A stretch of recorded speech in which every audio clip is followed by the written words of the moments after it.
Do you want to have a more sacred, deep, connected feeling life, but then daily you just don't? Well, whether it's because you feel like you can't find the time or it just doesn't find its way to the top of your priority list, it's time now to commit to really engaging your spiritual practice. And I'm going to share with you 7 ways that you can do that in this video. I'm Brianna Borton, and I help people awaken to their highest selves. For support in creating your sacred life, reaching your potential, and expanding your consciousness, subscribe to my channel and hit that bell to get alerted when I post a new video every Monday. I work with folks all the time that want to prioritize their spiritual practice, but they just aren't.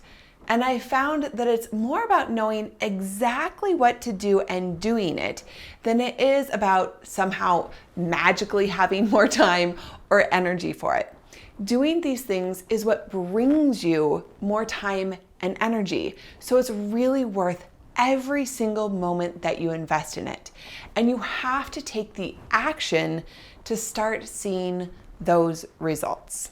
So here are the 7 things you can do to really engage in your spiritual practice. The first one is to meditate daily. So I'm sure this isn't the first time you've heard this. It probably won't be the last time you hear this, but maybe it's the time where you really start to commit to a daily practice of quieting, slowing down, stilling your mind, and really coming into yourself. And one of the things that helps is to commit to a regular practice for a specific amount of time. I think that sometimes when we can just go to meditate every day, but we don't have something that we can just easily do that we've already committed to, it's like, oh, what kind of meditation am I going to do? And where am I going to do it? And how long am I going to do it? When we have those questions, it makes it easier to just not do it at all. But if you commit to a really regular practice, I have a book called Rituals for Transformation that I wrote with my husband, Dr. Peter Borton, and it's a 108-day journey toward your sacred life. And every day there's a lesson in it that you can read, and then a invitation to meditate on that lesson, and then a place to journal. Something like this, something that brings you through a journey, something that you can do every day really, really helps, especially in the beginning, or if you're ready to kind of amplify where you're at in your spiritual practice. Another part of meditating daily is to use that time not just to have a closed-eyed thinking session. Any moment, and I'm really talking about moments here, even if you can get to 30 seconds of complete surrender, really does help you move into a new way of being in yourself and the connectedness that you can feel with the divine.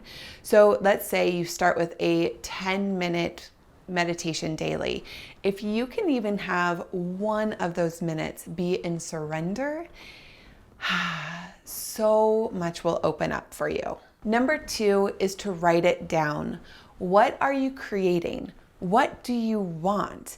Now, I know it can be really easy or maybe more common to write down your goals around finances or jobs or where you want to live, but how often are you actually writing down how you want to feel, how you want to be, how you want to move through the world? These are the things that light up our spiritual practice. Do you want to move in a lighthearted way throughout your community? Do you want to be a pillar of light for others? What is it that you actually want? And then write down also, what do you need to do to get there? Do you need to commit to a meditation practice? Do you need to find a teacher that can lead you there? What do you actually need to do to get to that place that you want to be? And then go out and seek inspiration from others, people that are already doing this, teachers that can show you the way, people that are already living in an awakened way. See what they're saying, see what they're doing, and then get inspired to do the things that you need to do. Number 3 is to become the witness of your thoughts and your words. So our thoughts and words dominate our experience so much in this life. We could be surrounded by blessings and be dominated by negative complaining and comparing. On the flip side of that, we could be surrounded by drama and have our world dominated by peace and love if that's what ruled our thoughts and words. We really have the opportunity to create so much of our lives just by witnessing and then starting to shift our thoughts and words away from complaining and comparing and towards kindness and love for ourselves and for others. So really starting to become the witness of those thoughts and words. In the beginning, it can be really useful to just write down, oh, I'm noticing that thought. I'm just going to write it down so that you can witness, oh, wow, this is how I'm thinking about this thing. This is how I'm speaking about this thing. This is how I'm thinking and speaking of myself. This is how I'm thinking and speaking of others. And does that align with what I really want and how I really want to be in the world? And if not, how do I shift that so that I can be more in line with what I'm wanting to create here on this earth with this life? 4 is to integrate practices into your life that sustain your body, your mind, and your soul. So really making sure that you're doing things that really take care of each of these aspects. And I know that when we go into, our spiritual lives, we can often think that that is the most important part of what we need to be focusing on.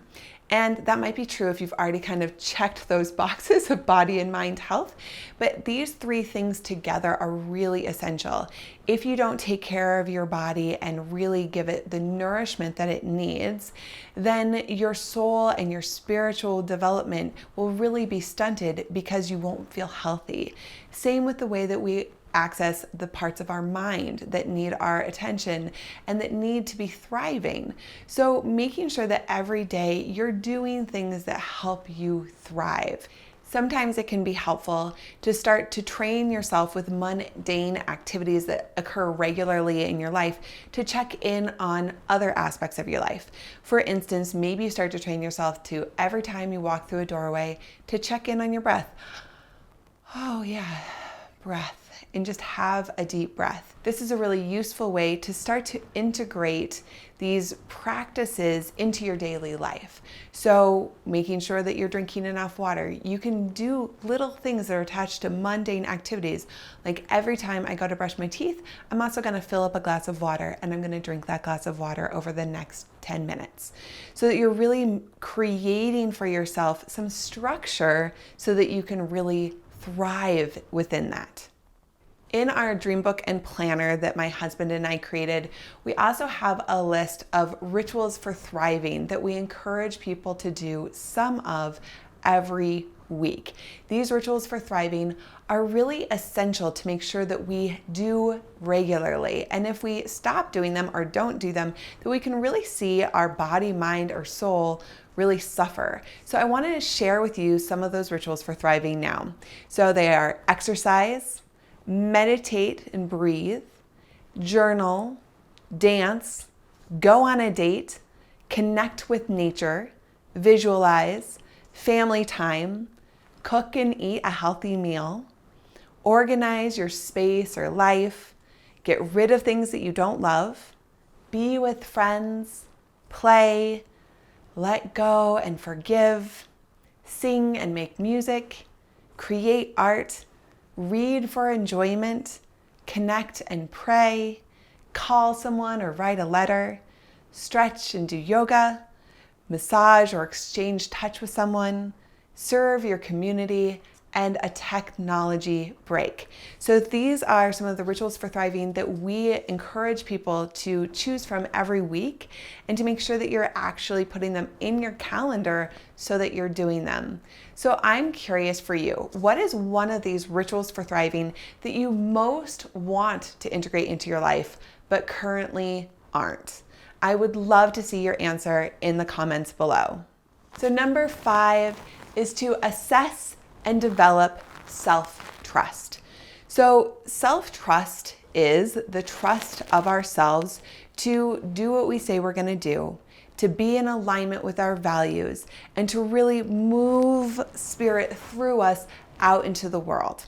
And so we may have self-trust in certain areas of our life. Maybe we really trust ourselves to do what we tell other people we'll do, but we don't so much trust ourselves to do what we say we're going to do.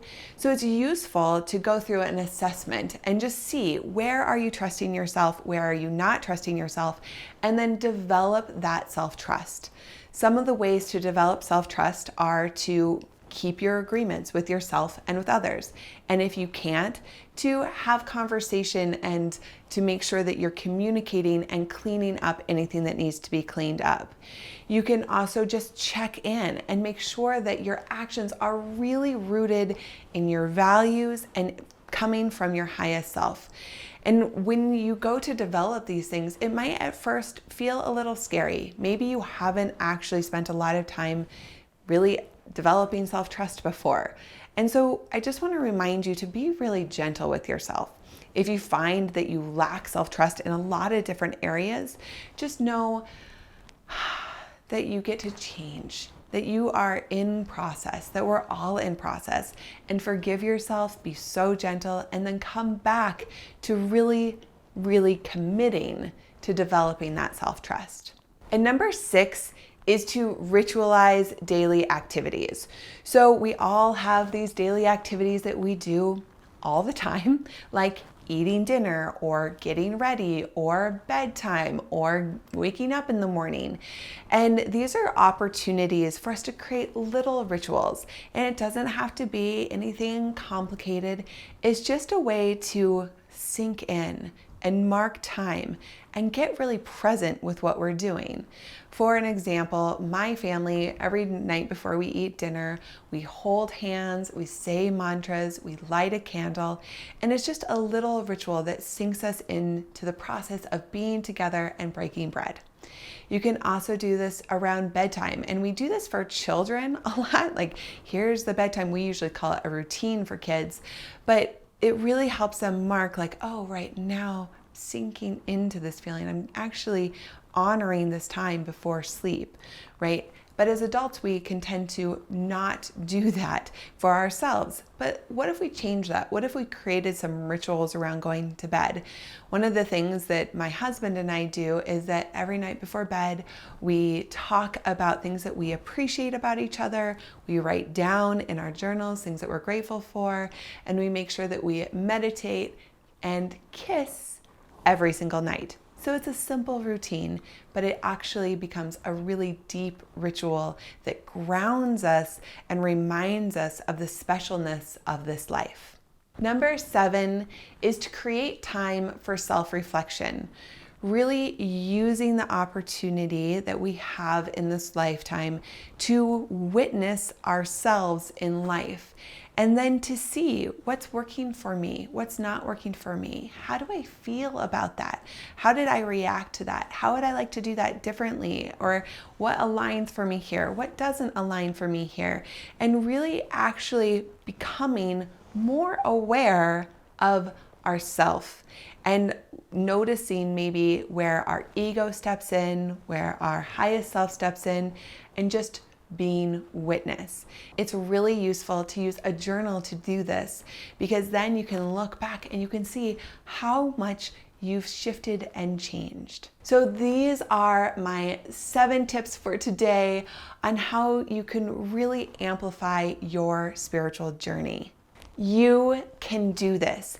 Even if you start with just 2 or 3 of these things and build upon them, you'll start to feel so much more connected in your life. If you want a guided meditation to help you with expanding your consciousness and connecting deeply with the web of the universe, I've created a web of the universe meditation for you, and I've linked it down below. It's free, and it's just such an amazing experience to really connect into your seat in this beautiful web. If you liked this video, hit that like button and be sure to subscribe and share it with your friends. And check out my other videos to create more peace and freedom in your life. like this video all about connecting with your spirit guides. And this video is this really beautiful heart-opening meditation. I hope that you enjoy them both. I'm sending you so much love.